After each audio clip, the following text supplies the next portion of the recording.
Hola a todos. De nueva cuenta agradezco la invitación de los doctores Billy Jiménez y Ulises Pérez para poder estar dentro de este módulo 5 de dermatología perianal y poder platicar un poco respecto del tema enfermedades dermatológicas perianales, específicamente hidradenitis supurativa, enfermedad de Payet-Bowen y psoriasis. Con respecto a su diagnóstico, soy el doctor Luis Espino Urbina. No tengo algún conflicto de interés que declarar a este respecto. Y comenzaré, además de la siguiente diapositiva, compartiendo un par de casos clínicos tomados de la presentación de la doctora Alex Janicki, que hace un par de años en el Congreso del ACS ella presentó esta ponencia llamada No todo lo anorrectal son hemorroides, haciendo énfasis en las condiciones malignas y premalignas. Y quiero hacer mucho énfasis sobre todo en poder diferenciar los términos margen anal y patología perianal.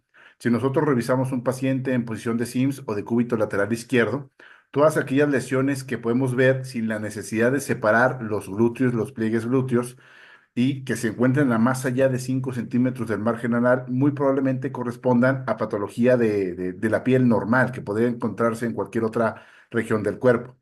Pero si nosotros tenemos que separar estos glúteos para poder observar y si se encuentra a menos de 5 centímetros de distancia del ano, es donde utilizamos el término de perianal o de margen anal para poder diferenciar esta patología, ¿no? Porque esto tiene diferencias e implicaciones con respecto a su aporte sanguíneo, arterial, venoso y a su drenaje linfático. Y por supuesto también a la histología y el comportamiento biológico de algunas de las entidades que vamos a mencionar más adelante. También dentro de esta serie o dentro de estas publicaciones de las clínicas de cirugía colorectal del año 2019, cuyos editores son el doctor Javier Delgadillo y el doctor Ortega, de las cuales muchas de estos artículos me basé para la realización de esta presentación, ellos describen en este documento inicial o en este prefacio el término proctodeo, el cual pues, representa la fusión embriológica de los tejidos tegumentarios que rodean al ano y al intestino posterior, dando lugar a la región perianal, anal y al tercio inferior del recto. Y esta zona es muy importante, ya que involucra la zona de transición, la piel y los tejidos circundantes.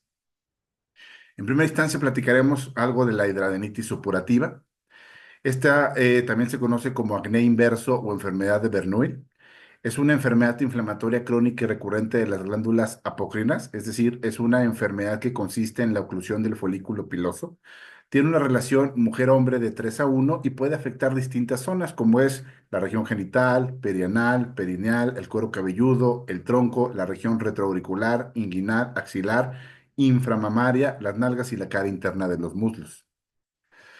Dentro de su fisiopatología, se presenta una desregulación inmunológica que inicia con la oclusión del folículo piloso y que esta oclusión lleva a una dilatación y una primera respuesta inflamatoria inicial, con el reclutamiento de células inflamatorias con la liberación de ciertas citocinas, las cuales si esto progresa y aumenta o incluso se rompe, hay una ruptura de este folículo o se sobreinfecta, por cualquiera de los dos mecanismos tenemos una mayor respuesta inmunológica con mayor cantidad de células y con mayor cantidad de liberación de citocinas, lo cual en algún momento lleva al desarrollo de acantosis, a la destrucción de los tejidos, a la sobreinfección con la formación de abscesos o de material purulento y con el paso del tiempo a una inflamación crónica que lleva a la formación de túneles, trayectos fistulosos o incluso de cicatrices.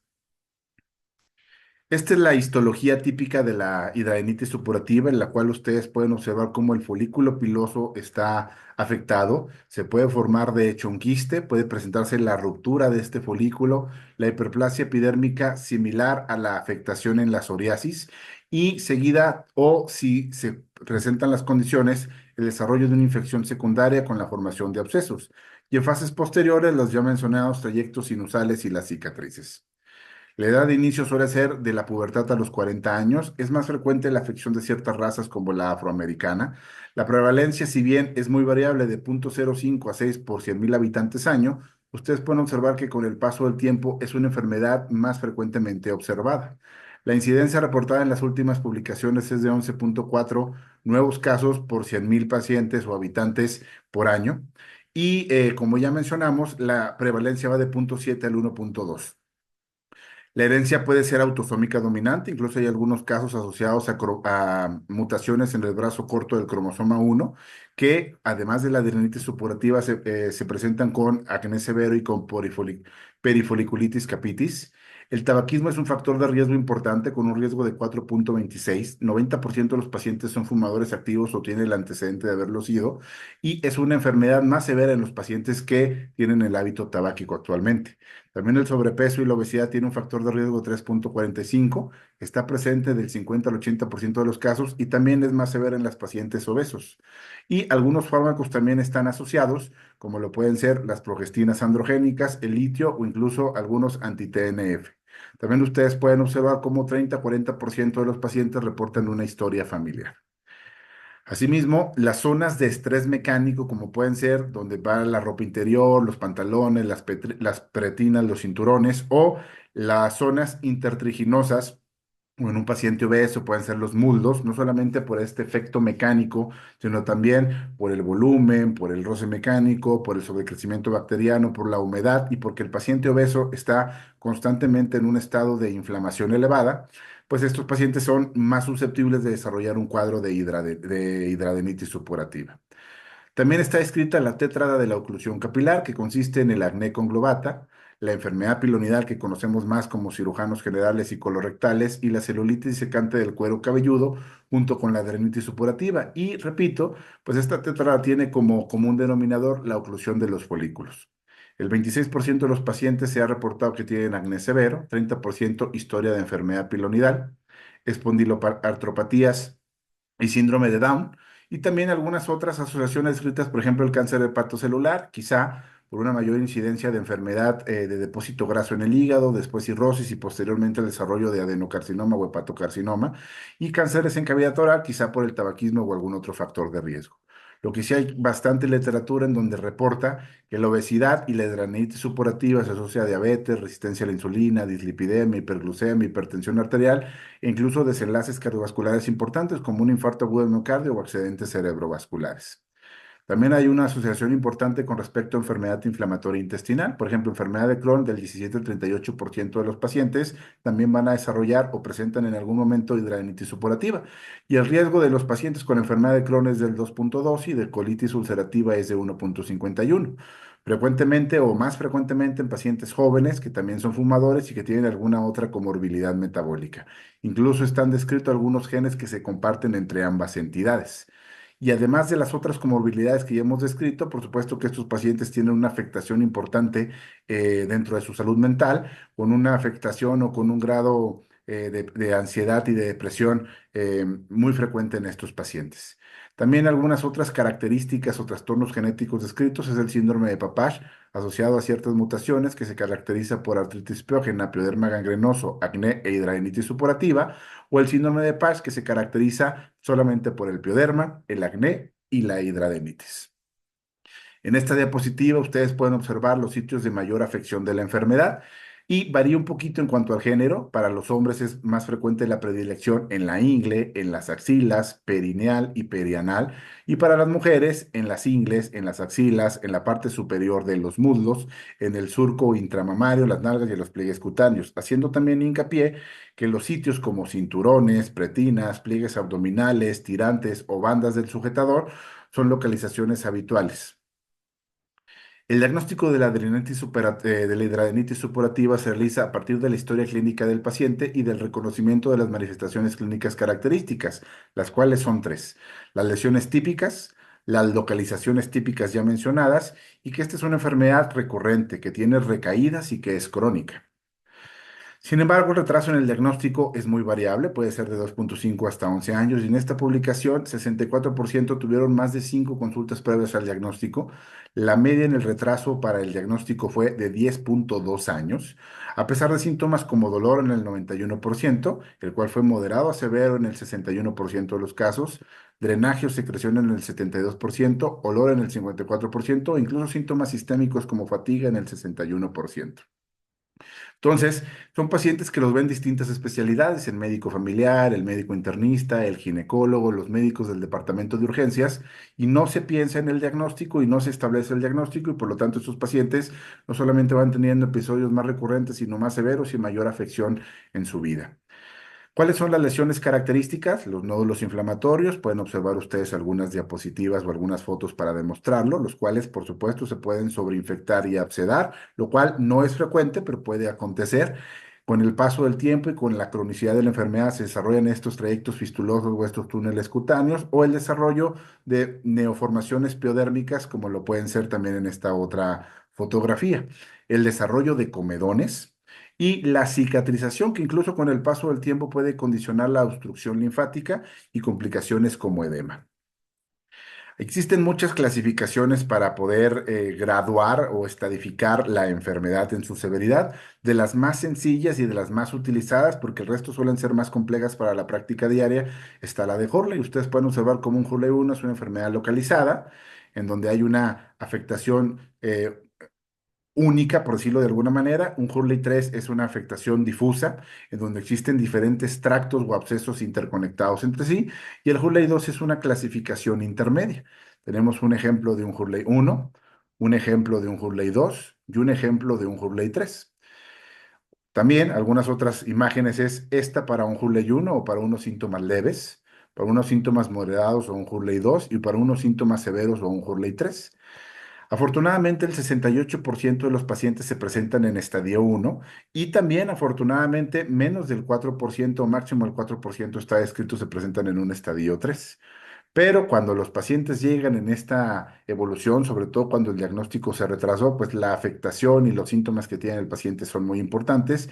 Y aquí es altamente probable que en algún momento como cirujanos que tengamos que intervenir en el manejo multidisciplinario de estos pacientes, ya que puede haber afectación a nivel axilar, en la cara interna de los mulos o como pueden ver en este caso, afección vaginal. Entonces, el paciente llega con esta sintomatología, con estos cuadros clínicos y también con estos sentimientos. Y ustedes pueden observar cómo el paciente tiene afectación no solamente por sus síntomas, sino porque esto afecta su vida social, afecta su capacidad funcional, afecta también su vida económica o sus aspectos económicos y tiene mucha afección en su estado emocional. También hay ciertos diagnósticos diferenciales que tenemos que incluir o considerar en estos pacientes, por ejemplo, las piodermas foliculares, ya sea una foliculitis, un forúnculo o un carbunco, el acné vulgar, la enfermedad pilonidal o la afectación de estructuras cercanas, como en este caso vulvar, en un paciente con enfermedad de Crohn.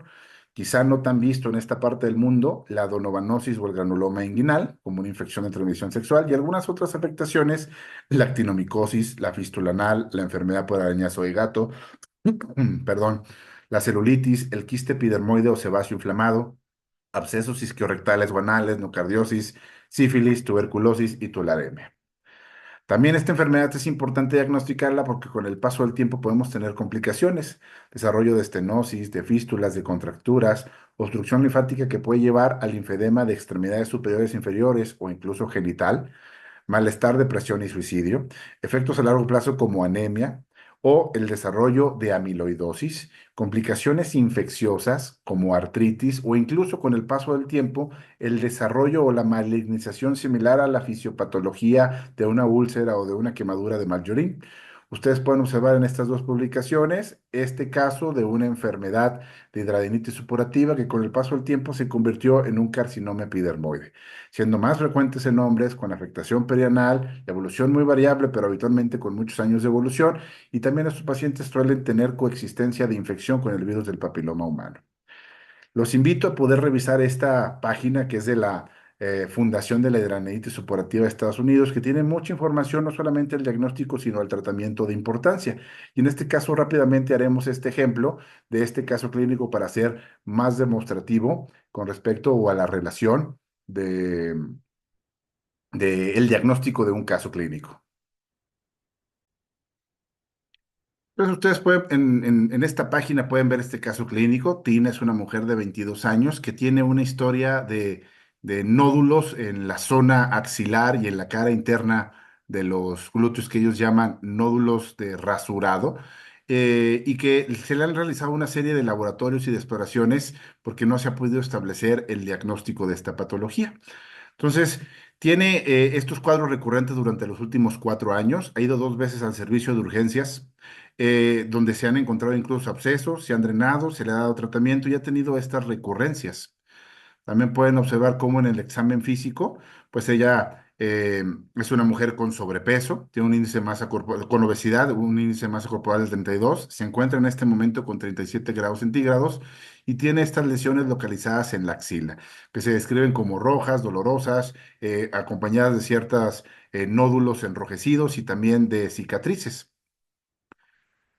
Si regresamos en el caso clínico, en su historia social, ella es fumadora y actualmente se encuentra empleada de la construcción. Y en sus estudios de laboratorio, en los cultivos, pues solamente hay flora de la piel normal. En los marcadores inflamatorios está ligeramente elevada la proteína C reactiva y la velocidad de sedimentación globular. En la química sanguínea tiene hemoglobina de 10,8 y todo lo demás dentro de límites normales. Y en el ultrasonido, pues se observa colecciones de 3 centímetros de líquido. Se toma la biopsia y pues da un patrón de hiperplasia folicular, epidérmica, hiperkeratosis y una inflamación infundibular linfocítica. Entonces, con esto pues, nos pregunta cuál es el diagnóstico de la paciente, nos da algunas diferenciales. Sabemos que estábamos hablando de hidradenitis supurativa. Entonces, lo importante de todo esto es, por ejemplo, el ejercicio continúa con respecto al tratamiento y con respecto a información que considero muy importante, por eso los invito a utilizarlo. Entonces, y aquí nos dice cuál de los siguientes es lo más relevante para el diagnóstico de la información. Si nosotros le ponemos la localización, si le ponemos el dolor, si le ponemos la recurrencia, si le ponemos la apariencia, pues vemos que son las 4 cosas que nos deben sustentar el diagnóstico de la hidradenitis supurativa. Entonces, cuando tengan oportunidad, les invito a compartir o a poder hacer este ejercicio. Pasando a nuestra siguiente patología, pues les comparto este caso de la doctora aquí, una mujer de 65 años que tiene una historia de larga evolución de prurito, algo de sangrado, en ocasiones también algo de secreción, no tiene alguna otra comorbilidad y ha visto a varios dermatólogos que le han prescrito cremas de esteroides, ¿no? A la exploración física lo que podemos observar es esta lesión, eritematosa, circular y que pues corresponde a una enfermedad de Payet y que por supuesto puede tener algunas otras diagnósticos diferenciales con otros rash eritematosos o eczematosos, similar a la enfermedad de Bowen, a la hidradenitis, al prurito o incluso a la enfermedad de Crohn, ¿no? Fue en el año de 1874 que el doctor James Payet pues, describió una lesión cutánea de la mama que histológicamente revelaba la presencia de grandes células redondas de coloración pálida en la epidermis, las cuales se describieron como células payetoides, y posteriormente fueron Darrier y Coulillaut, quien en 1893 pues, describieron la enfermedad de Payet extramamaria en la región perianal. Existen aproximadamente 200 casos reportados en la literatura e histológicamente pues, son las células de Payet que repito, son estas células con citoplasma pálido, redondas, que tienen un núcleo hipercromático y excéntrico y que a la tinción con ácido periódico de Chip captan mucho o pintan mucho como si existiera porque existe una gran cantidad de mucina. Además, en estudios de inmunohistoquímica pintan positivas para citoqueratinas 7 y 20, lo cual los diferencia de adenocarcinomas anales y rectales que habitualmente tienen negatividad para estas citoqueratinas. Suele presentarse en la sexta y séptima década de la vida, tiene un ligero predominio del género femenino, representan un adenocarcinoma intraepitelial, es decir, in situ, que surge de las glándulas epidérmicas apócrinas del perineo. Los adenocarcinomas sincrónicos en colon o en recto o en algunas otras estructuras se presentan en el 50% de los casos y tiene una tasa aproximadamente de 40% de transformación maligna a adenocarcinoma, y lo cual es una tasa extraordinariamente elevada, por ejemplo, si se compara con las lesiones intraepiteliales que progresen a un carcinoma epidermoide.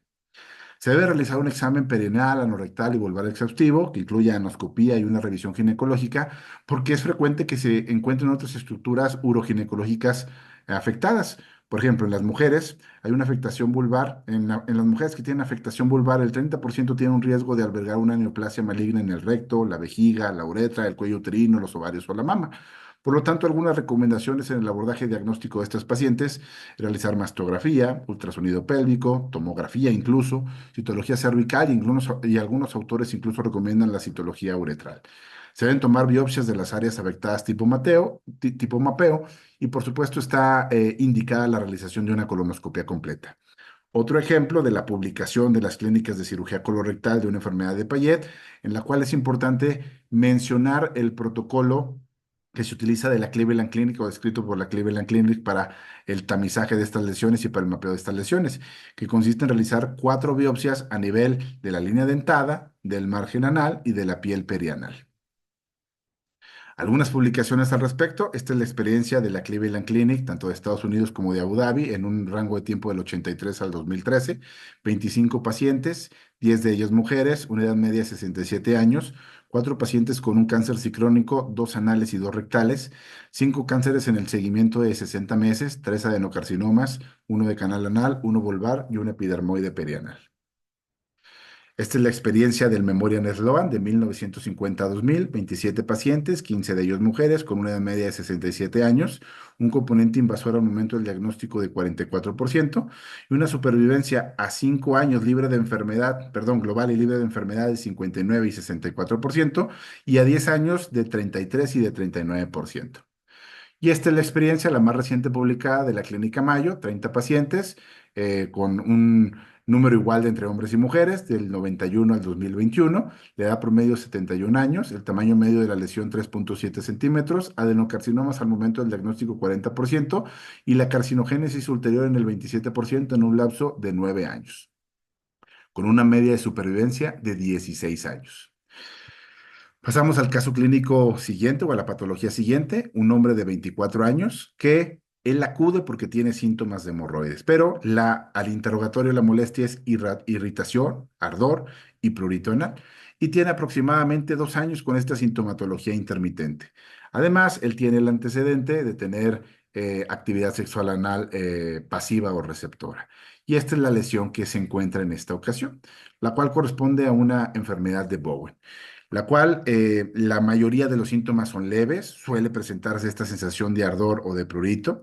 Una tercera parte puede tener sangrado o el desarrollo o la presencia de alguna nodulación, pero suelen ser lesiones discretas, eritematosas, ocasionalmente pigmentadas tipo café rojizo, que no son infiltrativas, que pueden estar escamosas o formando algunas placas y que en algunas ocasiones pueden presentar los nódulos ya descritos o estar húmedas. Lo importante de esta situación, otro ejemplo de una lesión de una enfermedad de Bowen, es que la enfermedad de Bowen representa un carcinoma in situ, es decir, es un cáncer perianal in situ. Entonces, ustedes pueden observar cómo las últimas clasificaciones, ya sea la papulosis bowenoide, la enfermedad de Bowen o el carcinoma in situ, son exactamente la misma situación. Es un carcinoma epidermoide in situ. Y ese es el mensaje que me interesa que se lo pueden, que se lo lleven a casa. No es necesario aprenderse o recordar este término o este epónimo, pero sí es muy importante considerar y recordar la importancia de esta patología. Claro está que existen las descripciones clásicas de Kreuter para las neoplasias intraepiteliales perianales, en la cual está descrita pues, la papulosis bowenoide, la eritroplástica, la leucoplástica y la verrucosa. Este es un ejemplo de una papilosis o papulosis bowenoide. Y aquí ustedes pueden observar otras variantes, como puede ser la leucoplástica y en la segunda fotografía la eritroplástica y la verrucosa. Para la última patología que se nos fue encargada, en este caso la afección por psoriasis. La psoriasis es una enfermedad inflamatoria autoinmune de la piel caracterizada por placas eritematosas y escamosas diseminadas. Su prevalencia es del 0.2 al 4.8%. Y en la colitis ulcerosa y en la enfermedad de Crohn, pues se asocia una mayor incidencia de psoriasis reportada hasta el 9.8% de los pacientes. Son lesiones que aparecen tradicionalmente en las superficies extensoras de las extremidades, en la región lumbrosacra y en el cuero cabelludo en forma de placas rojas marcadamente delimitadas por una gruesa descamación blanca. Pero en algunas áreas, como lo puede ser las interglúteas o anales, pueden estar presentes sin la típica descamación y pueden incluso estar maceradas, lo cual se conoce como psoriasis inversa. Entonces ustedes pueden observar las lesiones características y las lesiones que forman parte o que tienen el fenotipo inverso. Y en esta plática, también presentada en el año 2022, pero ahora en el ASCRS por el doctor Son, ustedes pueden observar unas imágenes de psoriasis. También otra imagen de estas publicaciones de las clínicas de enfermedad colorectal, en la cual se puede ver la afección perianal que se extiende hacia el periné y hacia la vulva, y que en esta última zona o cercana a esta última o más allá lejos del ano, sí se observan estas características lesiones que se presentan frecuentemente en las superficies extensoras de las extremidades. También esta diapositiva es para recordarles que la psoriasis es un factor de riesgo para tener neoplasias intraepiteliales perianales, quizá por los medicamentos que se utilizan para su atención, para su tratamiento. Y que en el diagnóstico diferencial de la psoriasis con afectación anal, pues hay algunas otras lesiones como el eczema, la dermatitis seborreica, la pitiriasis rosada, la micosis fungoide o la sífilis secundaria. Ustedes pueden observar dos fotografías también tomadas de la plática del doctor Zun con respecto a eczema y esta de las mismas clínicas de cirugía colorectal de una micosis fungoide. O también algunos otros diagnósticos diferenciales como una queratosis seborreica o un intértrigo. ¿Cuáles son los mensajes que creo que hay que llevar a casa para estas patologías o estas lesiones dérmicas y sobre todo para nuestra práctica diaria en el consultorio? Pues que no todos los síntomas en la región perianal son hemorroides, pero la mayoría de las veces la historia clínica completa, la exploración física, pues nos permitirán hacer el diagnóstico y son fundamentales. Cuando tenemos la sospecha de lesiones premalignas o una duda diagnóstica o una mala respuesta a un tratamiento, pues debemos de considerar siempre la biopsia y nos debemos de apoyar de algunas otras especialidades. Muchas veces nuestros compañeros de dermatología tienen los instrumentos y saben mejor describir y valorar las lesiones dérmicas y por supuesto los cirujanos colorectales, los coloproctólogos quizás estemos más entrenados en poder realizar ciertos protocolos de biopsia como los descritos para la enfermedad de Payet. Pero siempre hay que considerar en el diagnóstico diferencial estas entidades y cuando ya tengamos el diagnóstico certero, pues lo que les recomiendo es poder hacer la referencia para el tratamiento oportuno de cada una de estas patologías. Una disculpa por no poder estar con ustedes de manera presencial. No me fue posible en esta ocasión. Espero que para el próximo año sí podamos reunirnos, pero para cualquier duda o pregunta, quedo a sus órdenes a través de los medios que ustedes pueden observar. Gracias de nueva cuenta por la invitación y saludos cordiales.